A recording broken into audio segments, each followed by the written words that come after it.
Hello everyone, कैसे आप सब। आई होप कि आप सभी अच्छे होंगे। मैं Sangeeta from लर्नो hub, the free learning platform, जहां पढ़ सकते हैं math, science, SST absolutely free at learnohub.com।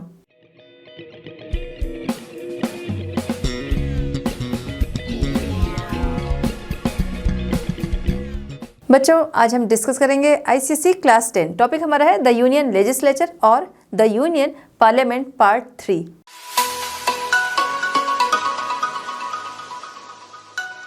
चलिए स्टार्ट करते हैं हमारी आज की वीडियो, जहां पर हम ये जो चैप्टर देख रहे हैं द यूनियन लेजिस्लेचर, इसके दो पार्ट हमने पहले देख लिए। राज्यसभा, लोकसभा, पार्लियामेंट, ये सारी चीज़ें हमने समझी। अब हम यहाँ पर पार्लियामेंट के फंक्शन और उसकी पावर के बारे में बात करेंगे। देखिए, चूँकि अगर हम देखें तो जो पार्लियामेंट है, ठीक है, पार्लियामेंट किससे मिलकर बनी है? पार्लियामेंट जो हमारे प्रेसिडेंट हैं, ठीक है, यहाँ पर आ जाते हैं, तो प्रेसिडेंट, सेकंड क्या है लोकसभा, एंड थर्ड क्या है राज्यसभा, इनसे मिलकर बनी है पार्लियामेंट। ठीक है, अब इनके फंक्शन एंड पावर्स की बात हम यहाँ पर करेंगे। इन सबको मिलाकर क्या बन रही है? पार्लियामेंट। तो पार्लियामेंट के फंक्शन और पावर की हम लोग यहाँ पर बात कर रहे हैं। तो पार्लियामेंट का मेन काम क्या है? मेन काम है कानून बनाना, और उसके बाद पब्लिक जो है वो उसको आगे फॉलो करती है। लेकिन इसके अलावा भी बहुत सारे ऐसे फील्ड हैं जहां पर पार्लियामेंट जो है वो काम करती है।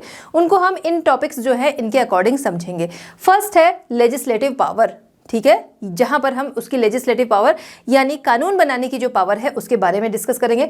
कंट्रोल ओवर द एग्जीक्यूटिव, जो कार्यपालिका है यानी सेंट्रल गवर्नमेंट जो है उस पर किस तरीके से ये कंट्रोल रखती है, ये समझेंगे। फिर नेक्स्ट है जुडिशियल फंक्शंस, कहाँ पर जुडिशियल फंक्शन जो है उसका रोल ये प्ले करती है, ये समझेंगे। Control over the finance of the country, ये समझेंगे कि कंट्री के फाइनेंस पर किस तरीके से ये कंट्रोल करती है। और नेक्स्ट है इलेक्टोरल फंक्शंस। इलेक्टोरल फंक्शंस इसके क्या होते हैं, कैसे होते हैं, इसके बारे में हम लोग डिस्कस करेंगे। चलिए बात करते हैं लेजिस्लेटिव पावर यानी कि लॉ मेकिंग बॉडी के बारे में बात करेंगे। हम लॉ बनाने की पावर जो है पार्लियामेंट की, उसके बारे में बात करेंगे। ठीक है, तो जब हमारा कॉन्स्टिट्यूशन जो था वो लिखा जा रहा था तो उस समय में क्या किया गया? अलग अलग सब्जेक्ट जो थे वो डिवाइड कर दिए गए, क्योंकि भाई पावर जो है वो दी गई अपने क्षेत्र में, जो सेंट्रल गवर्नमेंट है उनको, दूसरी तरफ स्टेट गवर्नमेंट जो है उनको पावर दी गई। अब ऐसे में क्या है, कई बार कॉन्फ्लिक्ट हो जाएगा, क्योंकि सेंट्रल गवर्नमेंट क्या है, वो तो पूरे देश के लिए, स्टेट गवर्नमेंट जो है वो उस पर्टिकुलर स्टेट के लिए है, सेंट्रल गवर्नमेंट जो है वो पूरे देश के लिए कानून बनाएगी। अब ऐसे में कॉन्फ्लिक्ट वाली कंडीशन जो थी वो खड़ी हो सकती है, क्योंकि सेंट्रल गवर्नमेंट पूरे देश के लिए, अब उसी देश में क्या है, उसी में स्टेट भी आ रहा है, कोई स्टेट कह देगा हम इसको नहीं मानेंगे। तो ऐसे में इसी चीज़ को सॉल्व करने के लिए यहाँ पर लिस्ट जो थी अलग अलग सब्जेक्ट की बना दी गई। एक लिस्ट बनी जो कि सेंट्रल लिस्ट के नाम से जानी जाती है या यूनियन लिस्ट के नाम से जानी जाती है, जिस पर लॉ जो है वो बनाने का राइट दिया गया सेंट्रल गवर्नमेंट को। दूसरी लिस्ट जो थी उसमें वो सब्जेक्ट थे जिस पर लॉ बनाने का राइट जो है वो स्टेट का है, तो इसको स्टेट लिस्ट के नाम से जाना गया। थर्ड जो थी वो कॉन्करेंट लिस्ट थी, जहां पर दोनों लोग जो हैं वो उस पर कानून बनाएंगे, यानी कि जो सेंट्रल गवर्नमेंट है और जो स्टेट गवर्नमेंट है। ठीक है, तो यहाँ पर हम बात कर रहे हैं कि 97 सब्जेक्ट जो थे वो यूनियन लिस्ट में रखे गए, जिस पर सेंट्रल गवर्नमेंट जो है वो कानून बनाएगी। इसमें वो मैटर्स आएंगे जो कि देश हित के हैं। स्टेट हित के लिए काम करेगा, बट यहाँ पर क्या है, देश हित के, जैसे हमारी जैसे फॉरेन से रिलेटेड जो मैटर हो गए, सब्जेक्ट हो गए, उस पर कानून बनाना, या फिर हम कह सकते हैं करेंसी हो गई, रेलवे हो गया, ये सारा क्या है, ये सारा सेंट्रल में आता है। ठीक है, जो यूनियन लिस्ट है उसमें आता है। इस पर लॉ बनाना, उसको अमेंड करना, उसको कैंसिल करना, ये सेंट्रल गवर्नमेंट जो है उसके हाथ में है। इसमें कितने सब्जेक्ट है? इसमें है 97 सब्जेक्ट जिस पर सेंट्रल गवर्नमेंट लॉ बनाती है। नेक्स्ट आता है 47 सब्जेक्ट वाला, क्या है, ये कॉन्करेंट लिस्ट है, जिस पर दोनों को राइट दिया गया कि ये दोनों इस पर कानून बना सकते हैं। कॉन्फ्लिक्ट कंडीशन में प्रेफरेंस जो है वो दी जाएगी सेंट्रल गवर्नमेंट को। ठीक है, सेंट्रल गवर्नमेंट को प्रेफरेंस दी जाएगी। यहाँ पर आप देख रहे हैं 47 सब्जेक्ट है, होना चाहिए 52, क्योंकि पहले ये 47 थे, बाद में इनको क्या कर दिया गया कि जो स्टेट लिस्ट है उसके 5 सब्जेक्ट जो हैं वो इधर ट्रांसफ़र कर दिए गए। पहले उनको समझा गया था कि इस पर कानून जो है वो सिर्फ स्टेट बना सकता है, बाद में डिसाइड हुआ कि नहीं, इस पर जो है ये दोनों मिलकर बना सकते हैं लॉ। ठीक है, बनाना, अमेंड करना, जो भी चीज़ें हैं। नेक्स्ट है कि स्टेट लिस्ट पर आते हैं। स्टेट लिस्ट के जो मैटर है उस पर कानून जो है वो बनाएगा कौन? स्टेट बनाएगा। इसमें 61 सब्जेक्ट्स हैं, ठीक है। कितने सब्जेक्ट हैं इस पर? 61 सब्जेक्ट हैं। यहीं पर पहले 66 थे, यही बाद में कॉन्करेंट लिस्ट में 5 सब्जेक्ट जो थे वो ट्रांसफ़र हो गए, तो ये 61 सब्जेक्ट्स यहाँ पर रह गए, ठीक है। नेक्स्ट, राज्यसभा के पास ये राइट है कि यहाँ की ये जो सब्जेक्ट्स हैं, अगर वो चाहे, अगर उसको लगता है नेशनल इंटरेस्ट का सब्जेक्ट है तो उसको यूनियन लिस्ट की तरफ ट्रांसफ़र कर सकता है। और ऐसे में तब जो पार्लियामेंट है वो उस पर राइट रखती है लॉ बनाना, अमेंड करना या कैंसिल करना, ठीक है। तो यहाँ से यानी स्टेट लिस्ट जो है उससे ट्रांसफ़र, सब्जेक्ट को ट्रांसफ़र करना, ये किसके पास पावर होती है? ये राज्यसभा के पास पावर होती है। देखिए राज्यसभा की जब पावर हम लोग देख रहे थे तो वहाँ पर भी हमने इसे डिस्कस किया था कि ये पावर जो है वो सिर्फ राज्यसभा के पास है कि यहाँ के सब्जेक्ट वो वहाँ पर ट्रांसफ़र कर सकती है नेशनल इंटरेस्ट का समझकर।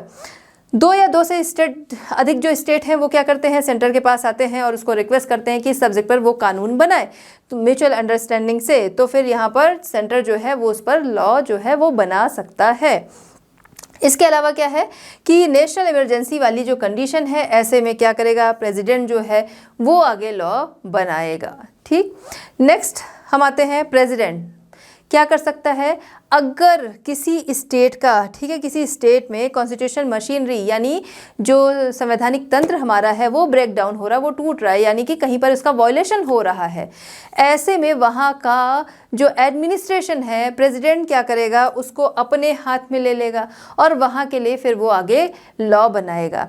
यहाँ पर ये ध्यान रखना है, देखिए प्रेसिडेंट जो है वो किसी स्टेट के लिए नहीं है, प्रेसिडेंट जो है वो पूरे देश के लिए। बट यहाँ पर इस कंडीशन में जब वो लॉ बनाएगा तो वो जो स्टेट सफ़र कर रहे हैं इससे उसी पर बनाएगा, वो एप्लीकेबल उसका जो लॉ रहेगा वो उसी स्टेट के लिए रहेगा। अब देखिए हमारा जो कॉन्स्टिट्यूशन है उसमें कुछ चेंजेस करने हैं, अमेंड करना है, तो ऐसे में ये राइट किसके पास होता है? ये राइट जो होता है वो सिर्फ और सिर्फ यूनियन पार्लियामेंट के पास ही होता है कि कॉन्स्टिट्यूशन जो लिख दिया गया था उसमें कहीं पर ज़रूरत है कि नहीं ये चेंजेस होने चाहिए, अमेंडमेंट जो है वो होना चाहिए, तो ये राइट जो है वो यूनियन पार्लियामेंट के पास होता है। अब हमने बात की थी रेजिडुअरी सब्जेक्ट, जो कि क्या है? इन तीनों लिस्ट में वो सब्जेक्ट नहीं आते हैं, यानी बाद में आए हैं। भाई हमारा कॉन्स्टिट्यूशन बहुत पहले लिख दिया गया, कितनी सारे डेवलपमेंट जो थे वो बाद में हुए और कितने सारे अभी हो रहे, कितने सारे जो है वो आगे होंगे। तो ऐसे मैटर्स जैसे कंप्यूटर हम ले लें तो कंप्यूटर उस समय में नहीं था, कंप्यूटर जब आया तब उस पर अब क्या है? कानून बनाना है। तो ये चीज़ें जो थी वो रेजिडुअरी सब्जेक्ट में ऐसे चीज़ें जाती हैं जिस पर लॉ बनाने का राइट जो है वो किसका होता है? वो पार्लियामेंट का होता है, ठीक है। अब क्या है कि जो कभी इमरजेंसी वाली कंडीशन होती है, ऐसे में जो हमारे राष्ट्रपति होते हैं, प्रेसिडेंट जो होते हैं, वो ऑर्डिनेंस जो है वो जारी कर देते हैं। ऑर्डिनेंस जारी करना मतलब कि जैसे अभी क्या है, पार्लियामेंट का कोई भी सेशन नहीं चल रहा है, कोई बिल लाना है, कोई आगे काम कराना है, उसके लिए क्या किया जाता है कि दोनों जो हाउसेज हैं वहाँ से मंजूरी ली जाती है, तब आगे गवर्नमेंट जो है वो उस पर काम करती है, वहाँ से पास हो जाती हैं चीज़ें, तब गवर्नमेंट जो है उस पर काम करेगी। लेकिन कभी कभी ऐसा होता है कि नहीं, इस पर लॉ जो है वो अभी बनना ज़रूरी है, ये काम जो है वो कराना ज़रूरी है, लेकिन इस समय में पार्लियामेंट का सेशन नहीं हो रहा है और वो काम भी ज़रूरी है, तो ऐसे में जो राष्ट्रपति होते हैं वो ऑर्डिनेंस जो है वो इशू कर देते हैं। लेकिन यहाँ पर ये ध्यान रखना है, और उसके बाद ये इशू हो जाता है, अब गवर्नमेंट जो है वो सही तरीके से काम कर सकेगी। इसीलिए किया जाता है कि गवर्नमेंट जो है वो स्मूथली काम कर सके, काम जो है वो ना रुके, क्योंकि पार्लियामेंट सेशन नहीं हो रहा है तो इस वजह से काम रुक सकता है, वो काम ना रुके, स्मूथली चले, इसलिए ऑर्डिनेंस जो है वो प्रेसिडेंट के द्वारा क्या किया जाता है? जारी कर दिया जाता है। अब ये ऑर्डिनेंस जो है जारी हो गया, काम शुरू हो गया, लेकिन अभी आपके पास समय है कि अब आप जारी कराने के समय, तब टाइम नहीं था, जल्दी से जारी करा दिया, काम शुरू हो गया। अब इसमें क्या है? अप्रूवमेंट भी चाहिए, ठीक है, अप्रूव यहाँ पर होना चाहिए, तो 6 वीक का टाइम दिया जाता है, 6 वीक्स का टाइम दिया जाता है कि इन 6 वीक्स में क्या किया जाए कि पार्लियामेंट की बैठक जो है वो कराई जाए, सेशन जो है वो कराया जाए और इसको पास करा लिया जाए। वैसे भी ये निश्चित है कि भाई पार्लियामेंट का सेशन जो है अगर वो नहीं हो रहा है कुछ टाइम से, बट वो मैक्सिमम 6 मंथ से ज़्यादा नहीं होना चाहिए, 6 मंथ में एक सेशन जो है वो ज़रूर हो जाना चाहिए, ठीक है। तो यहाँ पर क्या है, उसको जारी करा लेना चाहिए पार्लियामेंट के द्वारा। अगर वो नहीं हो रहा है तो ऐसे में ये ऑर्डिनेंस जो है वो आगे फिर कैंसिल हो जाएगा, वो काम करना बंद कर देगा। अभी तो काम कर रहे हैं इस पर, लेकिन 6 वीक के अंदर अगर इसको नहीं करवाया जारी, तो ऐसे अप्रूव नहीं कराया गया पार्लियामेंट के द्वारा, तो ऐसे में ये काम करना बंद कर देगा। क्लियर है, कोई डाउट नहीं होना चाहिए यहाँ पर। अब emergency proclamation made by the president must be approved by parliament. अब क्या है, इमरजेंसी वाला केस हमने देखा, कहीं पर दंगे हो गए, कॉन्स्टिट्यूशन जो है उसका वायलेशन हो रहा है, ठीक है, जो स्टेट गवर्नमेंट है वो सही तरीके से चीज़ें हैंडल नहीं कर रही, तो ऐसे में वो स्टेट जो है वो किसके अंडर में आ जाता है, वो जो हमारे प्रेसिडेंट हैं उनके अंडर में आ जाता है। लेकिन यहाँ पर ज़रूरी होता है कि पार्लियामेंट के द्वारा उसे अप्रूव कराया जाए। चलिए बात करते हैं control over the executive power. Executive power जो है उस पर कंट्रोल रखने की बात हम यहाँ पर समझेंगे। देखिए क्या होता है, जो लोकसभा इलेक्शन होते हैं, जो पार्टी जो है वो मेजॉरिटी में आती है, मेजॉरिटी वाली पार्टी क्या करेगी, गवर्नमेंट बनाएगी। अब एक तो बन गए पीएम, और उनकी पार्टी के अदर जो मिनिस्टर्स हैं उनको अलग अलग मिनिस्ट्री जो है वो दे दी जाती है, या कह सकते हैं अलग अलग डिपार्टमेंट दे दिया जाता है, जिसको वो एंजॉय करते हैं। कब तक एंजॉय करते हैं, जब तक का उनका टेन्योर है 5 ईयर्स तक। लेकिन क्या उससे पहले भी 5 ईयर्स तक क्या उनको कोई रोक नहीं सकता, उनके ऊपर कोई कंट्रोल नहीं है? कंट्रोल है। कंट्रोल के बहुत सारे तरीके हैं, उन्हीं को हम यहाँ पर देखेंगे, ठीक है। उससे पहले भी उनको हटाया जा सकता है, और इसीलिए वो एक लिमिटेड दायरे में रहकर काम करते हैं, क्योंकि उनके ऊपर कंट्रोल है। कोई भी इसमें चाहे कि तानाशाह बन सकता है, लेकिन हमारा कॉन्स्टिट्यूशन ऐसा है कि उनको तानाशाह बनने नहीं देगा, ठीक है। आइए बात करते हैं, सबसे पहले बात करेंगे हम लोग क्वेश्चन आर। अब ये क्वेश्चन आर क्या होता है, इसको समझेंगे। क्वेश्चन आर हमने इसके पहले भी समझा था, वही वाला क्वेश्चन आर ये भी है, वही क्वेश्चन आर है ये। देखिए फिक्स है कि पार्लियामेंट का स्टार्टिंग का फर्स्ट आर जो होता है वो होता है क्वेश्चन आर, जहां पर क्या है, अपोजिशन पार्टी जो है पोजीशन पार्टी में से क्वेश्चनिंग करती है, और यहां पर उनको आंसर करना पड़ता है। जो पोजीशन में पार्टी है उनको आंसर देना पड़ता है। किसी भी तरीके के क्वेश्चन जो है वो उनसे पूछे जा सकते हैं, उसके लिए अपोजिशन पार्टी जो है वो बाध्य नहीं है, उसके लिए उनको पनिश नहीं किया जा सकता है। किसी भी मैटर से रिलेटेड वो वहाँ पर क्वेश्चन कर सकते हैं, और जो पोजिशन में है उनको क्या करना होगा, आंसर करना होगा। और ये बहुत ज़रूरी होता है क्वेश्चन आर। क्वेश्चन आर के ज़रिए क्या है, जो गवर्नमेंट है उस पर कंट्रोल बनाने की कोशिश की जाती है। क्यों?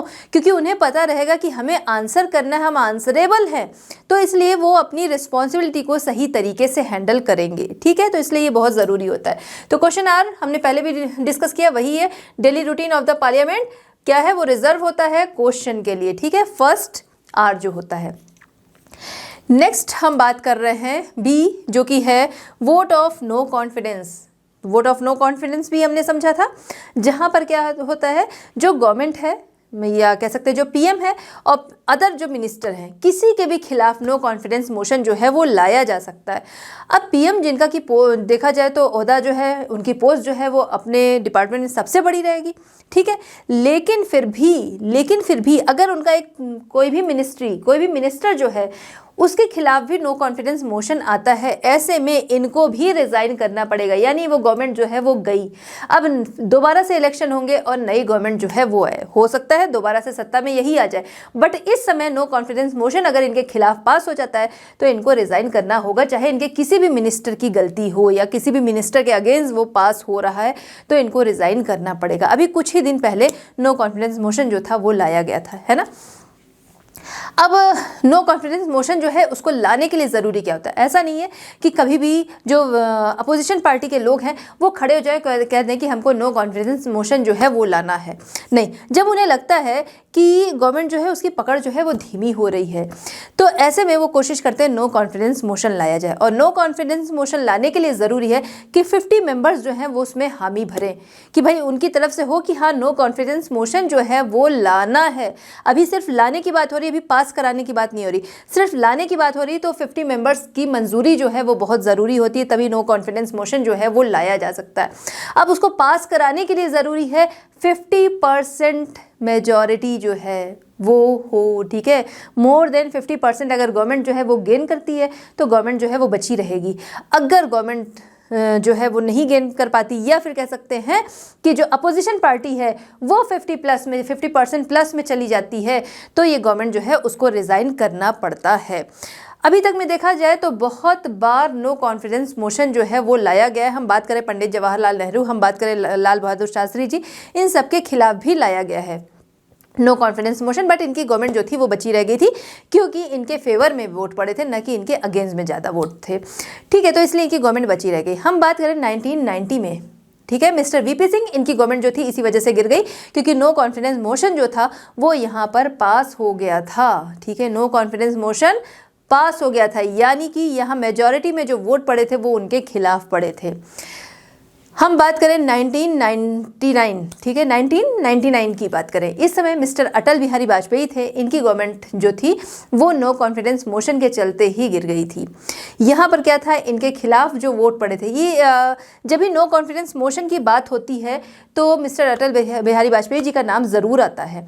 क्यों? क्योंकि यहाँ पे इनकी गवर्नमेंट जो थी वो सिर्फ एक वोट से इनकी गवर्नमेंट जो थी वो चली गई थी। ठीक है, तो नो कॉन्फिडेंस मोशन क्या है, ये भी एग्जीक्यूटिव पावर जो है उसको कंट्रोल करने की कोशिश करता है, मतलब इसके द्वारा भी एग्जीक्यूटिव पावर जो है उस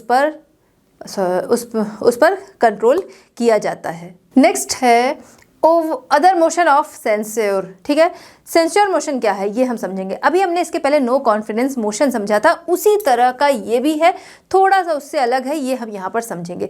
एक तरीके से अगर कहा जाए अदर मोशन ऑफ सेंस्योर की अगर हम बात करें, या कह सकते हैं निंदा प्रस्ताव। ठीक है, तो ये जो आपने अभी देखा नो कॉन्फिडेंस मोशन उसी तरह का है, लेकिन ये एक तरीके से नो कॉन्फिडेंस मोशन लाने के लिए इंडिकेशन है, यानी कि यहाँ पर भी इस मोशन को भी लाने के लिए क्या होता है कि 50 पीपल्स जो है उनकी मंजूरी चाहिए होती है। इसको पास कराने के लिए 50%, मोर देन 50% पीपल जो है वो चाहिए होते हैं। अगर ये पास हो गया तो गवर्नमेंट जो है वो चली जाती है, जैसा कि हमने पहले देखा। लेकिन इन दोनों में अंतर क्या है? उसमें अंतर ये है कि नो कॉन्फिडेंस मोशन हमने देखा कि उसके बाद दोबारा से इलेक्शन जो है वो होते हैं, यहाँ पर इलेक्शन नहीं होते हैं, और एक तरीके से ये वार्निंग होती है या इंडिकेशन कह लीजिए होता है कि गवर्नमेंट जो है वो अल्पमत में है। ठीक है, यहाँ ये प्रस्ताव भी लाया जाता है, इसके खिलाफ भी फिर वोट पड़ते हैं, इसके सपोर्ट में भी वोट पड़ते हैं, और एक तरीके से ये सिग्नल है कि अब नो कॉन्फिडेंस मोशन जो है वो आने वाला है। इसी तरीके से हमने पहले समझा था क्या, वोट ऑफ थैंक्स। तो वहाँ वो काम कौन करता है? वो हमारे प्रेसिडेंट जो है वो करते हैं। ठीक है, पार्लियामेंट स्टार्ट होने के पहले वोट ऑफ थैंक्स। अब यहाँ पर भी जो अपोजिशन पार्टी है अगर वोट ऑफ थैंक्स को वो रिसीव नहीं करते, या कह सकते हैं उसका विरोध करने लगते हैं, तो ये भी एक तरीके से इंडिकेशन है कि वो गवर्नमेंट जो है उसको पसंद नहीं कर रहे हैं, और क्या है, ये भी एक तरीके से कंट्रोल करने का ही तरीका है कि आगे नो कॉन्फिडेंस मोशन जो है वो लाया जा सकता है। Next, monetary control.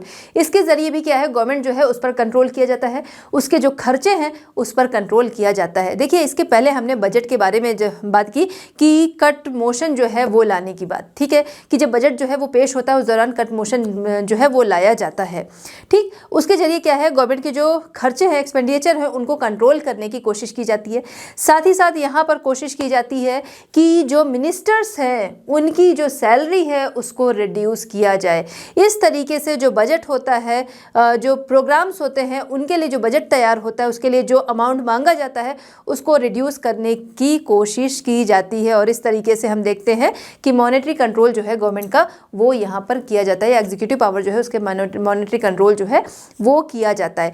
इसके लिए अपॉइंट किया जाता है पब्लिक अकाउंट कमेटी। ठीक है, पब्लिक अकाउंट कमेटी जो है वो अपॉइंट किया जाता है, जो कि गवर्नमेंट के जो एक्सपेंडिचर हैं उसका एग्जामिन करती है कि कहाँ पर किस तरीके से कैसे खर्चे हो रहे हैं। इसके अलावा controller and auditor general of India act करते हैं एज अ, ये कह सकते हैं कि ये इस तरीके की भूमिका निभाते हैं एज अ फाइनेंशियल एडवाइज़र। चलिए बात करते हैं पार्लियामेंट की जुडिशियल पावर का। ठीक है, जुडिशियल फंक्शंस और जुडिशियल पावर।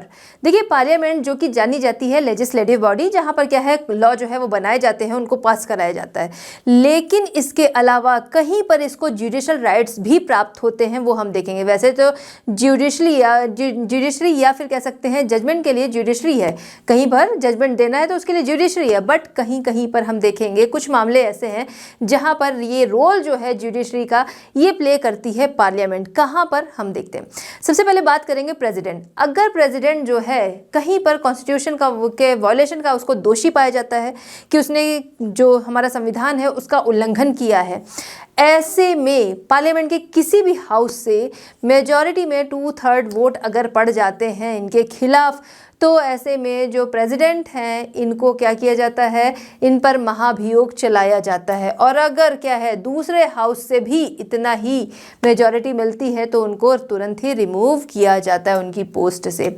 नेक्स्ट है कि पार्लियामेंट जो है सुप्रीम कोर्ट का जज हो, हाई कोर्ट का जज हो, चीफ इलेक्शन कमिश्नर हो, या फिर कंट्रोलर हो, या ऑडिटर जनरल हो, ये भी अगर कहीं पर दोषी पाए जाते हैं तो ऐसे में भी पार्लियामेंट जो है वो इनको हटा सकती है इनकी पोस्ट से।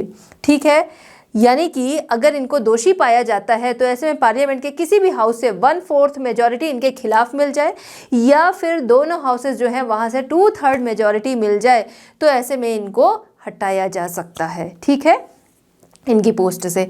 नेक्स्ट है पार्लियामेंट, अगर पार्लियामेंट में किसी को मानहानि का दोषी पाया जाता है, मानहानि किसी का मान, किसी की रिस्पेक्ट जो है उसका अगर कोई वॉलेशन करता है, उसका कोई दोषी है, उसका कोई वॉलेशन करता है, एक तरीके से समझ लीजिए, जिसको मानहानि कहते हैं, किसी की रिस्पेक्ट जो है उसका मजाक बनाना, मान लीजिए किसी को अपनी बातों से उसका मजाक उड़ाना, अगर ऐसा कुछ होता है तो ऐसे में भी पार्लियामेंट क्या करती है कि किसी भी हाउस से यहाँ पर अगर मेजॉरिटी मिलती है तो ऐसे में पार्लियामेंट जो है जो दोषी होता है डिफेमेशन, ठीक है, मानहानि का जो दोषी होता है उसके खिलाफ पार्लियामेंट कार्रवाई करती है। चलिए बात करते हैं control over the finance of the country. Country के फाइनेंस पर कंट्रोल होता है किसका, पार्लियामेंट का।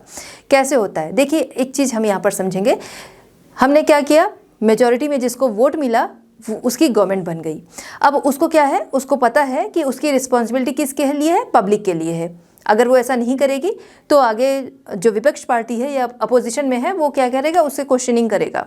तो मतलब अपनी सारी चीज़ समझते हुए, रिस्पॉन्सिबिलिटी समझते हुए उनको ये पता है यहाँ पर इस चीज़ की ज़रूरत है, यहाँ पर इस चीज़ की ज़रूरत है, वो चीज़ें अवेलेबल करानी है। तो क्या गवर्नमेंट जो है, जो कि पावर में है, वो क्या उसी के अकॉर्डिंग काम कराने लगेगी? नहीं। इसके लिए क्या होगा, इसके लिए वो बजट पेश करती है।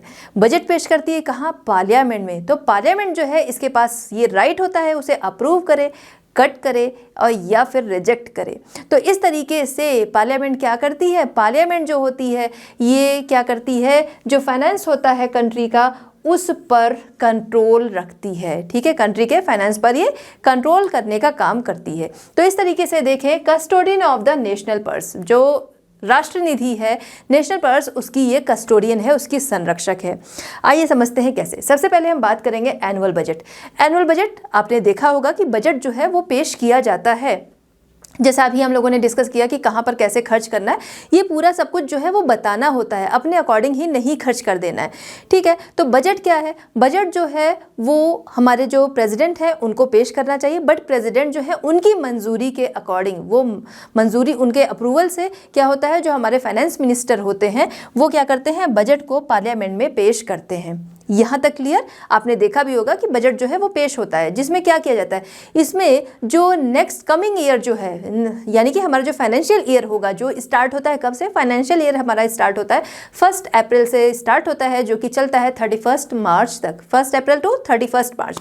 तो यहाँ पर जो हमारे फाइनेंस मिनिस्टर हैं ये पूरा बताते हैं कि कहाँ से सोर्स ऑफ इनकम जो है वो कितना होगा, कहाँ से कितना इनकम जो है आएगी और कहाँ पर कितना खर्च करना है, एक्सपेंडिचर, सोर्स ऑफ इनकम और प्लस एक्सपेंडिचर जो है, ये पूरा सब कुछ वहाँ पर बताया जाता है। अब जो अपोजिशन है, या फिर हम कह सकते हैं पार्लियामेंट जो है वो सबसे मिला है, पोजीशन सबसे मिलकर बना है, पोजीशन अपोजिशन, ठीक है, लोकसभा राज्यसभा इन सभी से मिलकर बना है। ठीक, तो इसलिए क्या है, अब ये पार्लियामेंट के पास राइट है कि वो क्या करेगी, इस बजट को एक्सेप्ट करेगी, उसको रिजेक्ट करेगी या उस पर कट लगाएगी कि ये बजट अमाउंट जो है वो ज़्यादा है, इसको कम किया जाए। तो ये राइट क्या है, पार्लियामेंट के पास होता है। नेक्स्ट हम बात करेंगे कंसोलिडेटेड फंड ऑफ इंडिया।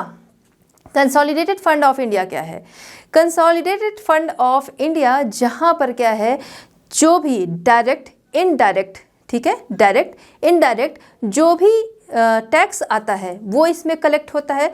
साथ ही साथ गवर्नमेंट ऑफ इंडिया जो है वो क्या करती है, वो डेब्ट भी लेती है, अदर कंट्रीज से भी लेती है, आरबीआई से भी लेती है। वो सारा कुछ जो है कहाँ आता है, इसी में आता है। तो कंसोलिडेटेड ऑफ इंडिया की अगर हम बात, फंड ऑफ इंडिया की बात करें तो यहाँ पर एक भी पैसा जो है बिना मंजूरी के न तो जमा हो सकता है और ना ही तो उससे निकाला जा सकता है। तो एक तरीके से कह सकते हैं ये क्या है, कंट्री का सेफ होता है। ठीक है, कंट्री का सेफ होता है जहां पर पैसे जो हैं वो इकट्ठा किए जाते हैं। सोर्स ऑफ इनकम हमने देखा कहाँ कहाँ से यहाँ पर पैसे जो है वो आते हैं, डायरेक्ट इनडायरेक्ट जो भी टैक्स है, साथ ही साथ जो डेब्ट है लिया जाता है वो यहाँ पर आता है, डेब्ट दिया जाता है अदर कंट्रीज़ को और वहाँ से जो उसका इंटरेस्ट मिलता है वो सब कुछ जो है वो इसी में आता है। ठीक है, तो इस पर भी कंट्रोल किसका होता है, पार्लियामेंट का होता है। यहाँ पर क्या है कि यहाँ पर जो भी अमाउंट है उसके लिए उसको खर्च करना है, क्या करना है उसके लिए क्या है, यहाँ पर जो पार्लियामेंट है उसके पास राइट क्या है, डिबेट का राइट है, बट यहाँ पर वोटिंग का राइट नहीं होता। यानी कि जैसा हम लोगों ने देखा कि क्या चीज़ फेवर में लेनी है, क्या चीज़ फेवर में नहीं लेनी है, उसके लिए क्या होता है, वोटिंग होती है। ठीक है, पार्लियामेंट में भी वोटिंग होती है उस चीज़ के लिए। तो जहाँ मेजॉरिटी मिलती है वो चीज़ें जो है वो बात जो है वो मानी जाती है। यहाँ पर लेकिन वोटिंग का राइट नहीं होता है, बट डिबेट का राइट होता है। नेक्स्ट है सप्लीमेंट्री डिमांड्स। सप्लीमेंट्री डिमांड्स क्या है, आप जब अपना एग्ज़ाम देते हो तो उसमें आप सप्लीमेंट्री कॉपी मांगते हो। कब, जो आपके पास कॉपी है जब वो पूरी फुल हो जाती है, आगे आपको तब भी ज़रूरत है लिखने की। ठीक है, तो आप क्या करते हो, सप्लीमेंट्री कॉपी जो है वो मांगते हो। वही चीज़ यहाँ पर है, सप्लीमेंट्री डिमांड्स। सप्लीमेंट्री डिमांड्स हमने अभी बात की कि बजट जो है वो पार्लियामेंट में पेश होता है जहाँ पर बताया जाता है इस चीज़ पर हम लोग इतना खर्च करेंगे। अब क्या होता है, बाद के जो हाफ ईयर रह जाते हैं उस समय में इस पर चर्चा होती है कि कोई बजट जो है वो फिक्स था कि इतना अमाउंट वहाँ पर लगेगा, लेकिन अब वो कम पड़ रहा है। तो उसके लिए पार्लियामेंट में चर्चा होती है कि हमारी जो डिमांड है वो क्या है, सप्लीमेंट्री डिमांड, कि हमको और अमाउंट जो है वो इस काम के लिए चाहिए। ऐसा नहीं है कि जो अमाउंट जो है वो रखा हुआ है किसी और जगह का अमाउंट जो है वो यहाँ पर खर्च कर दिया जाए। ठीक है, या कहीं से भी अमाउंट जो है वो लेकर, जो टैक्स वगैरह आ रहा है उसको लेकर और उसको खर्च कर दिया जाए, नहीं, उसके लिए बाकायदा यहाँ पर चर्चा जो है वो होती है। ठीक है, तो यही है supplementary demand in the latter half of the financial year, जहां पर फाइनेंस मिनिस्टर जो है वो रखते हैं। ठीक, नेक्स्ट हमारा है डी, सैलरी एंड अलाउंसेस। तो पार्लियामेंट जो है वो तय करती है क्या, जो पार्लियामेंट मेंबर्स हैं, जो मिनिस्टर्स हैं, हाई कोर्ट, सुप्रीम कोर्ट के जो जजेस हैं, उन सब की सैलरी एंड अलाउंसेस जो हैं उनको ये तय करती है। ठीक है, तो वो सारी सैलरीज वगैरह जो है वो यहीं से जाती है। अब यहाँ पर एक चीज़ और ध्यान में रखनी है कि हमने बात किया कि पार्लियामेंट पावर में राज्यसभा, लोकसभा ये सभी आते हैं, लेकिन जहाँ पर फाइनेंस वाली बात होती है यहाँ पर लोकसभा जो है इसके पास ज़्यादा पावर होती है और राज्यसभा के पास इसके रिगार्ड बहुत कम पावर होती है। चलिए बात करते हैं इलेक्टोरल फंक्शंस। पार्लियामेंट के इलेक्टोरल फंक्शंस के बारे में हम लोग यहाँ पर जानेंगे। देखिए, हमारी कंट्री का फर्स्ट सिटीजन कौन होता है, first citizen of the country कौन होता है, हमारे प्रेसिडेंट होते हैं। अब ये जो प्रेसिडेंट होते हैं इनका चुनाव कौन करता है, इनको कौन इलेक्ट करता है, प्राइम मिनिस्टर, जिनका वो इलेक्ट कौन करता है, पब्लिक करती है। यहाँ पर वोटिंग मिलती है पब्लिक के द्वारा, जो मेजॉरिटी में है वो क्या बनता है, वो हमारा पीएम बनता है। अब यहाँ पर हम बात कर रहे हैं हमारे राष्ट्रपति यानी कि हमारे प्रेसिडेंट की, तो इनका चुनाव कैसे होता है, इनको भी क्या पब्लिक जो है वो वोट करती है, नहीं, इनका चुनाव होता है हमारी जो पार्लियामेंट है, साथ ही साथ लेजिस्लेटिव असेंबली है, यानी कि लोकसभा, राज्यसभा, लेजिस्लेटिव असेंबली, इनके द्वारा किसी पर्सन को क्या है वोट किया जाता है। जो मेजॉरिटी में होता है वो पर्सन बनता है क्या, हमारे प्रेसिडेंट बनते हैं। ठीक है, तो इस तरीके से पार्लियामेंट जो है वो हमारा citizen of the first citizen of the country, first citizen of the country जो है वो कौन चुनता है, हमारी पार्लियामेंट ही चुनती है।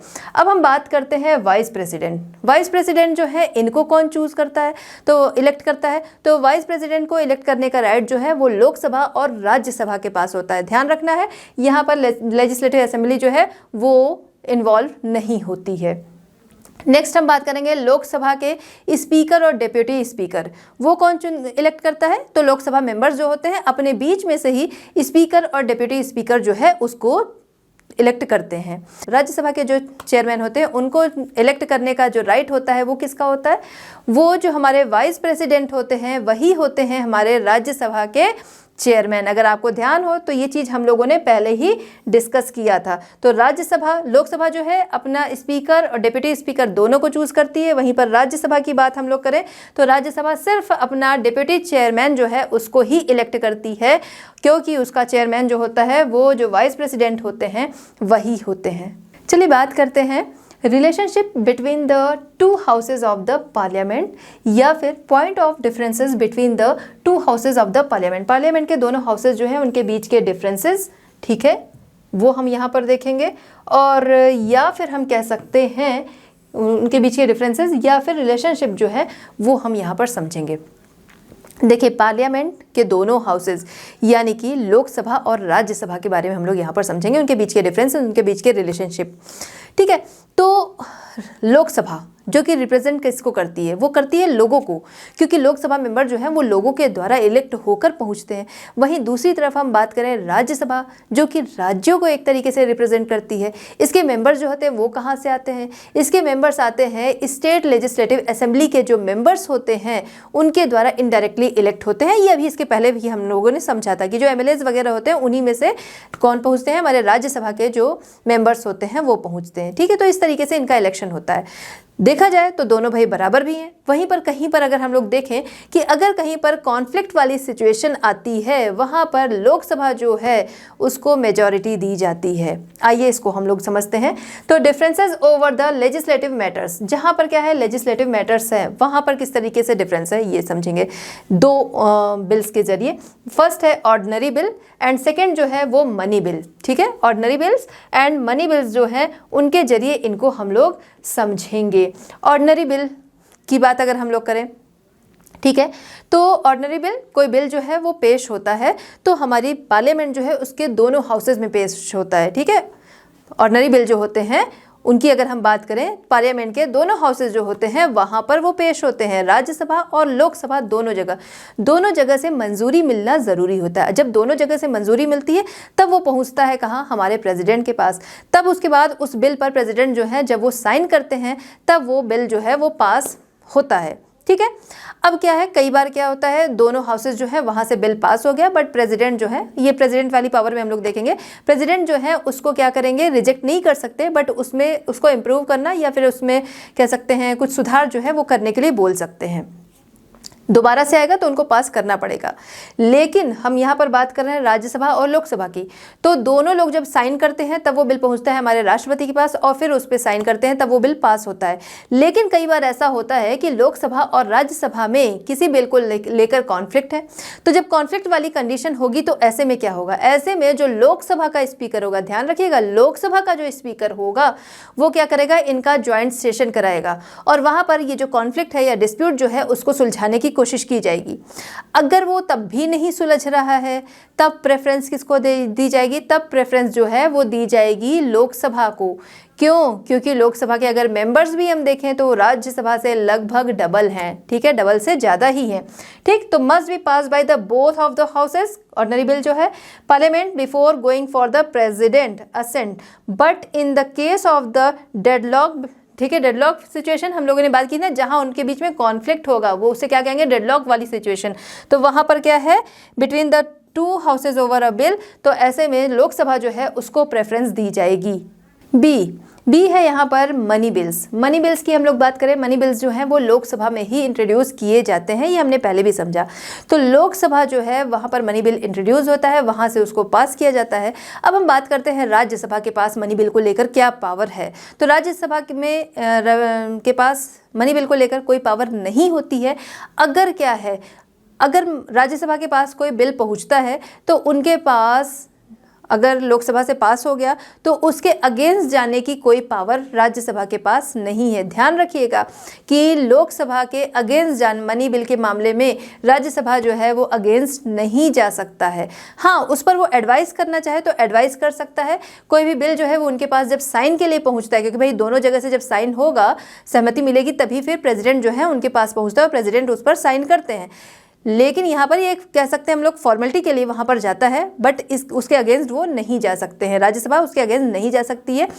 राज्यसभा उसको मैक्सिमम 14 डेज तक होल्ड कर सकती है। जब ये टाइम जो है वो ख़त्म हो जाएगा तब इनको साइन करके देना पड़ेगा और फिर ये पहुँचेगा प्रेसिडेंट के पास, फिर प्रेसिडेंट जो है वो उस पर अपनी राय देते हैं। ठीक है, तो in case of money bills, the Rajya Sabha has been given virtually no powers. Rajya Sabha has no power whatsoever to make a change in against the will of the Lok Sabha. ठीक है, तो ये समझ में आ गया। आइए यहाँ पर देखते हैं differences between a bill and an act. ठीक है, एक एक्ट और बिल में अंतर जो है वो हम लोग यहाँ पर देखेंगे। एक बिल, ठीक है, एक बिल जो कि क्या होता है कि लेजिस्लेटिव प्रपोजल का एक ड्राफ्ट होता है। एक बिल लेजिस्लेटिव प्रपोजल का एक ड्राफ्ट होता है जहां पर क्या है, जो कि पास होता है पार्लियामेंट के दोनों हाउसेज में, पार्लियामेंट के दोनों हाउसेज में पास होता है। उसके बाद उस पर प्रेसिडेंट जो है उनकी सहमति मिलती है। जब ये सारा प्रोसेस हो जाता है तब कोई बिल जो है वो हम मान सकते हैं कि वो एक्ट या बिल जो है वो हो सकता है, चाहे हम बात करें मनी बिल्स और चाहे हम बात करें यहाँ पर ऑर्डिनरी बिल्स। चलिए बात करते हैं control over the executive power. तो एग्जीक्यूटिव पावर जो है इसके मामले में हम देखते हैं कंट्रोल के लिए कि किसके पास ज़्यादा पावर है। तो देखिए लोकसभा और राज्यसभा दोनों के पास हमने देखा लगभग पावर जो है वो बराबर है। लोकसभा और राज्यसभा दोनों के पास राइट है कि गवर्नमेंट जो है उसके खिलाफ ये कोई भी मोशन ला सकते हैं, लेकिन जहां पर बात होती है vote of no confidence motion, इसको हम लोगों ने डिटेल में समझाया क्या होता है। ठीक है, तो vote of no confidence motion की अगर बात आती है तो यहाँ पर राज्यसभा में अगर ये पास भी हो जाता है तो गवर्नमेंट रिजाइन नहीं करेगी, यानी कि गवर्नमेंट को यहाँ पर रिजाइन कर वोट ऑफ नो कॉन्फिडेंस के बेस पर रिजाइन करवाने का राइट जो है वो राज्यसभा के पास नहीं है। यही अगर वोट ऑफ नो कॉन्फिडेंस जो है वो पास हो जाता है कहां पर, लोकसभा में, तो ऐसे में गवर्नमेंट जो है वो क्या करेगी, वो रिजाइन करेगी, क्योंकि काउंसिल ऑफ मिनिस्टर्स जो है वो रिस्पॉन्सिबल है किसके लिए, लोकसभा के लिए। इसलिए अगर लोकसभा में वो पास होता है तो वो रिजाइन करेंगे। ठीक है, तो यहां पर पावर हमें समझ में आ गई कि इस मामले में किसकी पावर ज्यादा है, लोकसभा की पावर ज्यादा है। अब आते हैं इम्पीचमेंट यानी कि महाभियोग लगाना। अब क्या है कि मान लें प्रेसिडेंट हो गए, चीफ जस्टिस हो गए या फिर हाई कोर्ट, सुप्रीम कोर्ट के जजेस हो गए, इनको अगर पाया जाता है कॉन्स्टिट्यूशन के वायलेशन का दोषी, ठीक है, जहां पर इन्होंने क्या किया हो, कॉन्स्टिट्यूशन जो हमारा है उसका उल्लंघन किया हो, तो ऐसे में इन पर इम्पीचमेंट जो है वो लगाया जा सकता है। अब ये राइट किसका होता है, तो इसके लिए इनिशिएट लेने का राइट जो है वो इक्वल होता है दोनों हाउसेस के पास। ठीक है, तो यहाँ पर इक्वल पावर जो है वो होती है किसके पास, लोकसभा और राज्यसभा दोनों के ही पास। चलिए बात करते हैं पॉइंट नंबर 4 जो कि है election of the president and the vice president. ठीक है, तो प्रेसिडेंट और वाइस प्रेसिडेंट के इलेक्शन के मामले में हम देखते हैं कि दोनों हाउसेस जो हैं उनकी पावर एक दूसरे से डिफरेंस कैसे हैं या एक दूसरे के इक्वल कैसे हैं। तो यहाँ पर देखा जाए तो जो लोकसभा और राज्यसभा के इलेक्टेड मेंबर हैं, प्रेसिडेंट और वाइस प्रेसिडेंट के इलेक्शन के मामले में इन दोनों के पास सेम पावर है, लेकिन जहां पर बात हो रही स्ट्रेंथ की तो लोकसभा की स्ट्रेंथ जो है ज़्यादा है। जाहिर सी बात है कि स्ट्रेंथ ज़्यादा होने की वजह से, यानी उसके मेंबर्स जो है वो ज़्यादा होने की वजह से क्या है, इधर से वोट ज़्यादा आएगा, तो इसकी स्ट्रेंथ इस मामले में लोकसभा की क्या है, ज़्यादा है। ठीक है, आइए देखते हैं। Every elected members of the parliament stand on equal footing in the election of the president और the vice president, but Lok Sabha has a greater say in this matter on the strength of its number. ठीक है, next है functions in respect of subjects included in the state list. इसके पहले हमने लोगों ने discuss किया था कि 3 लिस्ट जो है वो बनी है, उसके अकॉर्डिंग काम जो है वो डिवाइड है कि कौन से फंक्शन जो है कंट्री के वो कौन देखेगा। ठीक है, अब यहाँ पर सिर्फ राज्यसभा के पास ये राइट है कि स्टेट लिस्ट के जो मैटर्स हैं उनमें से वो डिसाइड कर सकती है कि ये मैटर जो है वो नेशनल इंटरेस्ट का है, तो ये यूनियन लिस्ट में होना चाहिए। ये राइट सिर्फ और सिर्फ किसके पास है, राज्यसभा के पास है, वही इसे डिसाइड कर सकती है। The Rajya Sabha has undivided power इस मामले में। Only the Rajya Sabha declare particular subject of the state list has assume national importance. ठीक है, नेक्स्ट आते हैं इमरजेंसी प्रोविजंस। इमरजेंसी प्रोविजंस जब क्या है, इमरजेंसी लगी हो, किसी सिविल वॉर हो या फिर फॉरेन एग्रेशन हो, कुछ ऐसी कंडीशन है या आर्म रेबेलियन वाली कंडीशन है, तो ऐसे में मान लीजिए अगर लोकसभा जो है वो भंग है, लोकसभा क्या है, डिसॉल्व हो गई है, अब देश का कानून जो है वो कैसे चलेगा, तो इस समय में राज्यसभा जो है उसके पास पावर होती है कि ऐसे में ये सारी रिस्पॉन्सिबिलिटीज़ जो है यूनियन लेजिस्लेचर की वो राज्यसभा अपने कंधों पर ले, या फिर कह सकते हैं राज्यसभा इसको इसके लिए इन रिस्पॉन्सिबिलिटी को निभाए। चलिए बात करते हैं राज्यसभा की स्पेशल और एक्सक्लूसिव पावर के बारे में। देखिए इन सब चीज़ों को हम लोगों ने डिस्कस किया था, यहाँ पर एक साथ इसको हम लोग समझेंगे। सबसे पहला कि हमने देखा जो स्टेट लिस्ट है उसको नेशनल इंटरेस्ट का घोषित कर डिक्लेयर करने का राइट जो है वो किसके पास है, वो राज्यसभा के ही पास है। और तब ये जो स्टेट लिस्ट के ये मैटर जो हैं जिनको कि राज्यसभा जो है वो डिक्लेयर करेगी कि ये क्या है, ये कंट्री इंटरेस्ट के हैं, ठीक है। तो ऐसे में वो यूनियन लिस्ट के पास चले जाएंगे। अब उस पर कानून जो है वो कौन बनाएगा, उस पर कानून सेंट्रल गवर्नमेंट जो है वो बनाएगी। ये राइट जो है वो किसके पास होता है, सिर्फ और सिर्फ राज्यसभा के पास होता है। नेक्स्ट, राज्यसभा जो है इसको भी हम लोगों ने डिस्कस किया था। राज्यसभा अगर 2/3 से मेजॉरिटी मिलती है तो देश के हित के लिए यहाँ पर राज्यसभा जो है वो नई ऑल इंडिया सर्विसेज जो है वो सेट कर सकती है। नेक्स्ट, राज्यसभा जो है वो कभी भी डिसॉल्व नहीं होती, ये भी हम लोगों ने डिस्कस किया था। राज्यसभा कभी भी डिसॉल्व नहीं होती। अगर मान लीजिए इमरजेंसी वाली कंडीशन है, अगर ऐसा ना होता तो इमरजेंसी वाली कंडीशन है, लोकसभा जो है वो डिसॉल्व हो गई, राज्यसभा भी डिसॉल्व हो जाएगी, तो कौन देखेगा। तो राज्यसभा जो है वो कभी भी डिसॉल्व नहीं होती। अगर इमरजेंसी वाली कंडीशन में लोकसभा डिसॉल्व हो गई तो यूनियन लेजिस्लेचर की जो भी जिम्मेदारियाँ हैं, उनकी जो भी रिस्पॉन्सिबिलिटीज़ हैं, उनको फिर राज्यसभा जो है वो देखती है। राज्यसभा क्या है, एक परमानेंट बॉडी है जो कभी भी डिसॉल्व नहीं होती है। चलिए बात करते हैं exclusive power of the Lok Sabha. Lok Sabha की एक्सक्लूसिव पावर के बारे में राज्यसभा हमने देख लिया, लोकसभा की देखेंगे। ये भी सारी चीजें हमने देख ली है, बस यहाँ पर फटाफट हम लोग इसको डिस्कस करेंगे। सबसे पहला कि नो कॉन्फिडेंस मोशन की बात करें।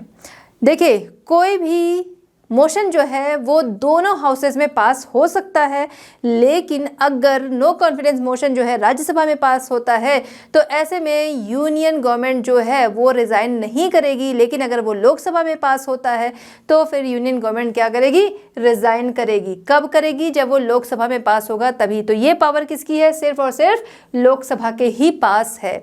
मनी बिल्स की बात हम लोग करें तो मनी बिल्स जो है वो इंट्रोड्यूस होते हैं कहाँ पर, सिर्फ लोकसभा में ही इंट्रोड्यूस होते हैं।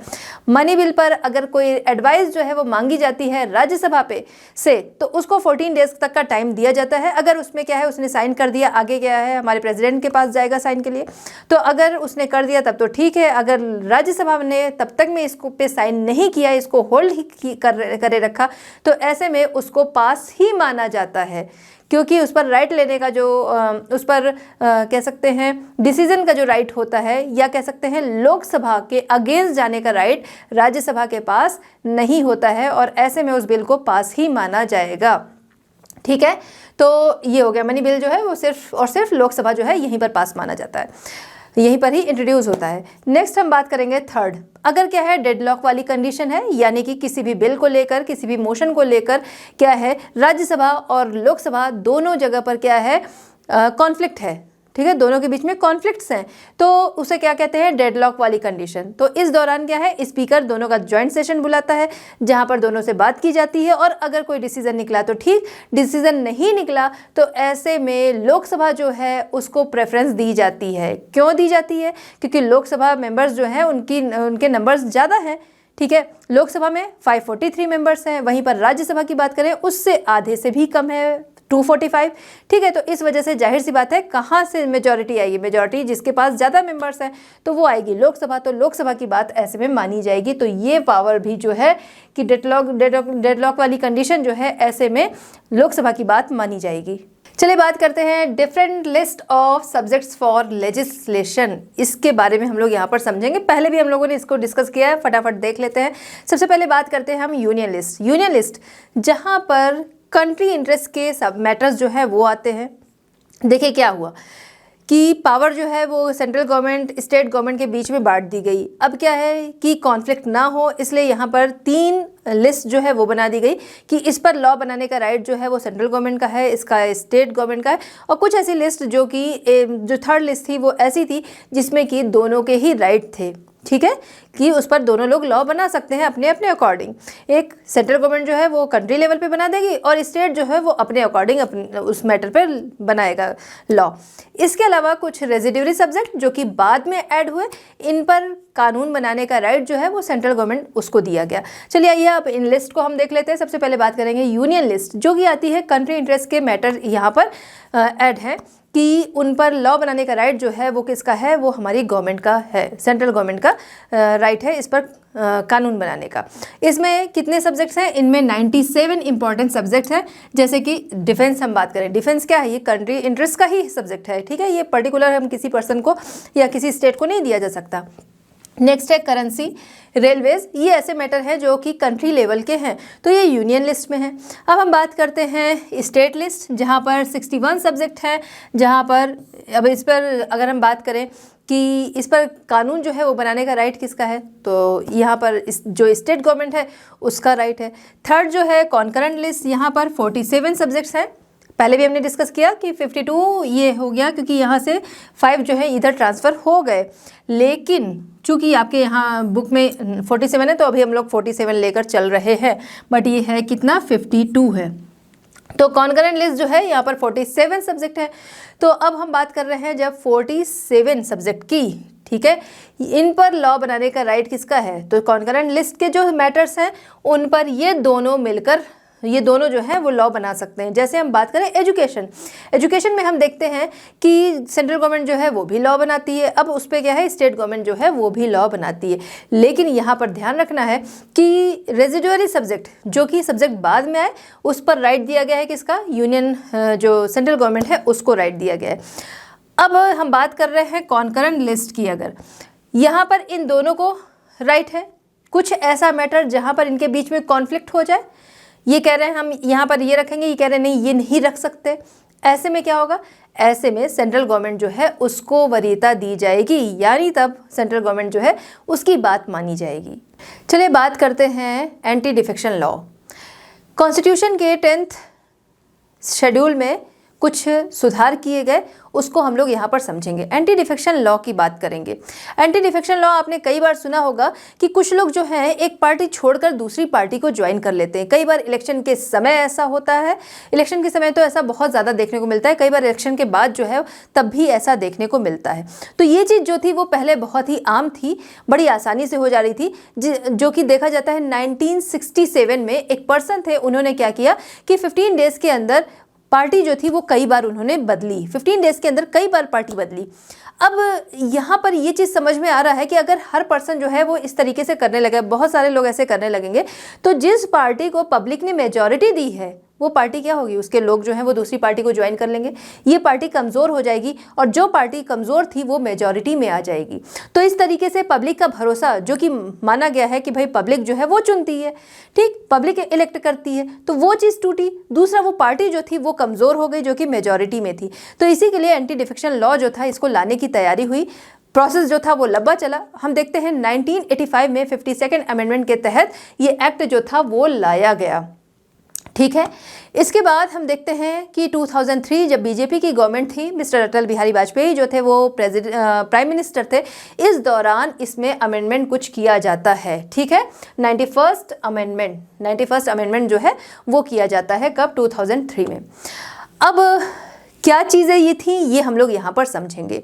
देखिए क्या है कि disqualification on grounds of defection, ठीक है। तो डिफेक्शन के बेस पर क्या है, डिस्क्वालिफिकेशन क्या है कि अगर किसी पार्टी पार्लियामेंट या स्टेट लेजिस्लेचर का कोई मेंबर है जो क्या करता है, जब वो इलेक्ट होता है उसके बाद वो किसी और पार्टी को ज्वाइन कर लेता है, तो ऐसे में एंटी डिफेक्शन लॉ के अंतर्गत वो आएगा और वो क्या होगा, वो डिस्क्वालीफाइड हो जाएगा, ठीक है।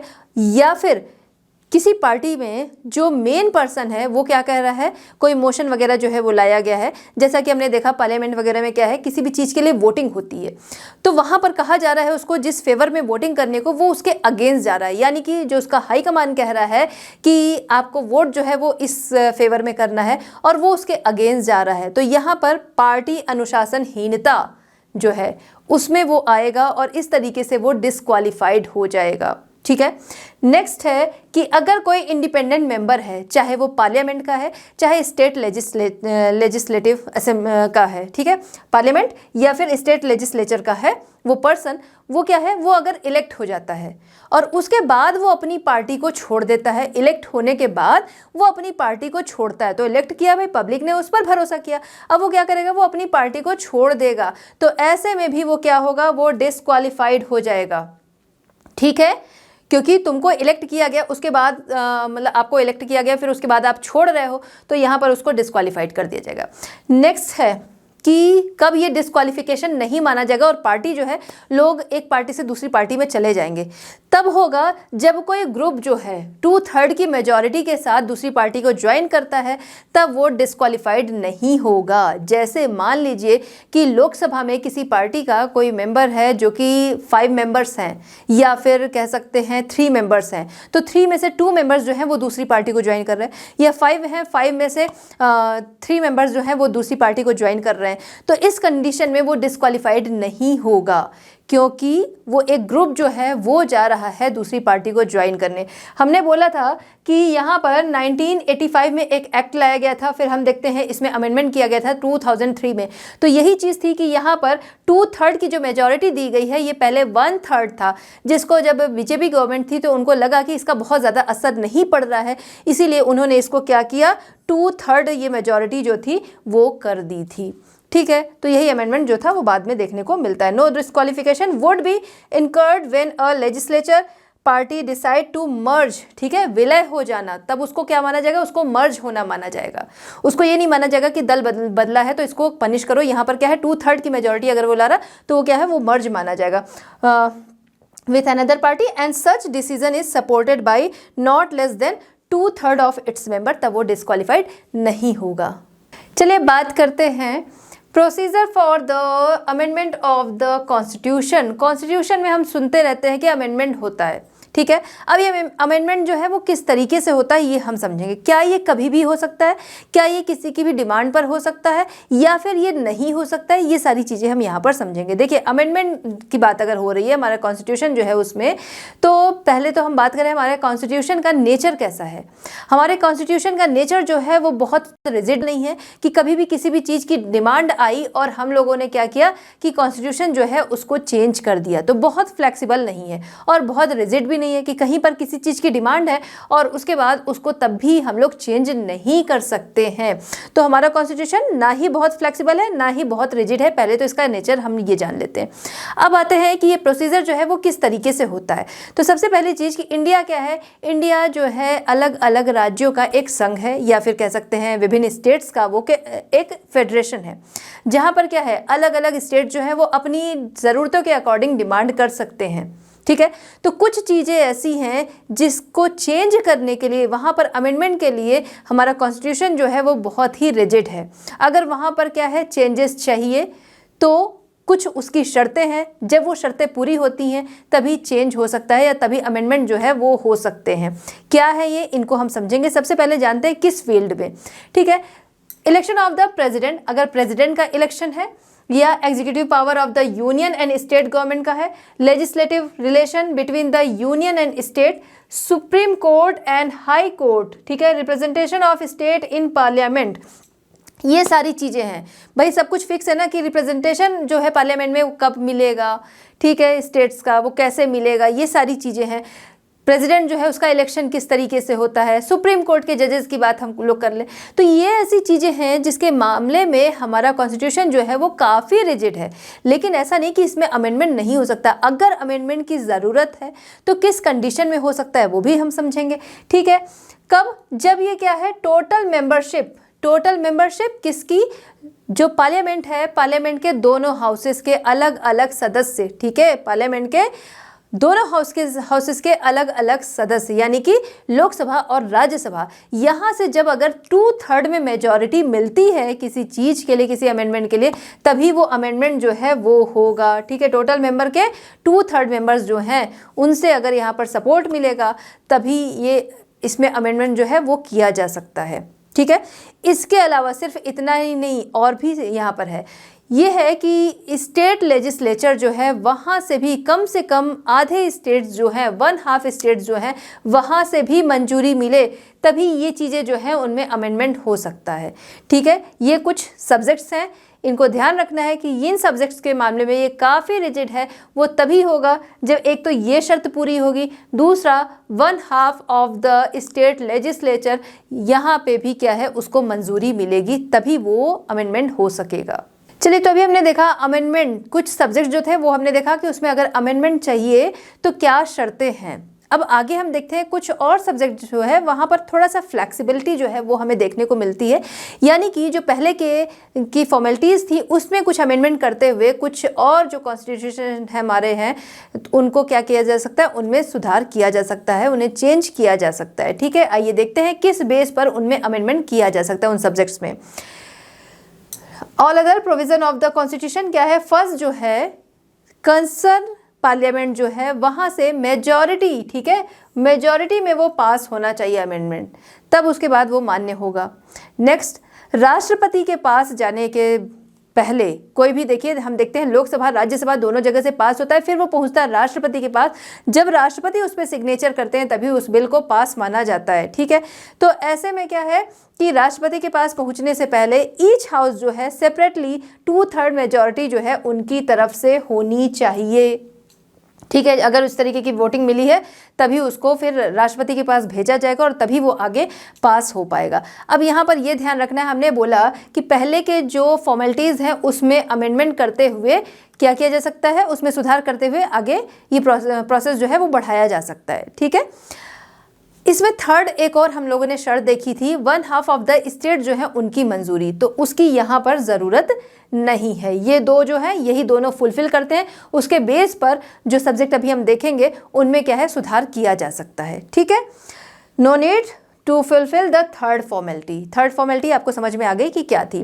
अब सब्जेक्ट क्या है, जैसे कि हम बात करें फंडामेंटल राइट्स हो गए, डायरेक्टिव प्रिंसिपल्स हो गए और यूनियन एंड टेरिटरीज हो गए, इन चीज़ों पर अगर अमेंडमेंट की ज़रूरत है तो यही शर्तें जो है अगर ये फुलफिल होती हैं तब इसमें अमेंडमेंट जो है वो हो सकता है। यहाँ पर एक चीज़ यहाँ ध्यान रखने वाली है कि जब कोई बिल जो है वो जाता है या अमेंडमेंट के लिए कोई चीज़ जो है, कोई मैटर जो है वो जा रहा है तो वो यूनियन पार्लियामेंट जो है उसके पास जाएगा। ठीक है, न कि वो राज्यसभा और या फिर जो स्टेट लेजिस्लेचर है उसके पास जाएगा। वो कहाँ जाएगा पहले, वो पहले जाएगा यूनियन पार्लियामेंट, यानी कि हमारी लोकसभा में वो जाएगा। तो बच्चों, इस तरह हमारा ये चैप्टर कंप्लीट होता है। मिलते हैं next chapter at Learno hub. Learno hub free है पर बेस्ट है।